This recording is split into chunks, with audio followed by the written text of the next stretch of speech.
వాళ్ళ తెలంగాణ రాష్ట్రంలో ఎవరు ఎక్కడ భయపడాల్సిన అవసరం లేదు. భారతీయ జనతా పార్టీ కార్యకర్తలు ఇలా ఆలోచిస్తున్నారు. ఇలా ప్రజలు వాస్తవ విషయాలు తెలిసినాయి.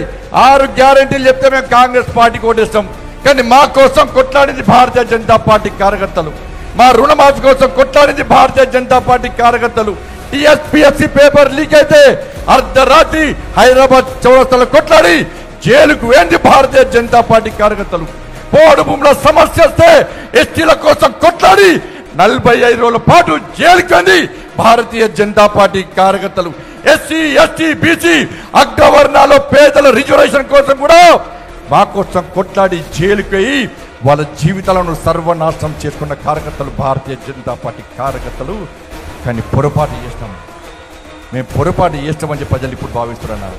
ఒక్కసారి తెలంగాణ రాష్ట్రంలో భారతీయ జనతా పార్టీ రాజ్యం, మోడీ రాజ్యం వస్తే మా కార్యకర్తలకు న్యాయం జరుగుతుంది, ఇక్కడ పేదలకు న్యాయం జరుగుతుందని చెప్పి కష్టపడి కొట్లాడమన్న తెలంగాణ రాష్ట్రంలో అలా కాంగ్రెస్ పార్టీ బీఆర్ఎస్ పార్టీ కార్యకర్తలు కూడా ఆలోచిస్తున్నారు. ఎస్, ఈ ఎన్నికల్లో నరేంద్ర మోడీ ప్రభుత్వం రావాలి, కేంద్రంలో భారతీయ జనతా పార్టీ ప్రభుత్వం వస్తేనే మనకు నిధులు వస్తాయి, తెలంగాణ రాష్ట్రం అభివృద్ధి చెందుతుందని చెప్పి ఈ తెలంగాణ రాష్ట్రంలోని బీఆర్ఎస్ కాంగ్రెస్ పార్టీ కార్యకర్తలు అరుస్తున్నారు. కమలం పువ్వు గుర్తుకి మన ఓటు.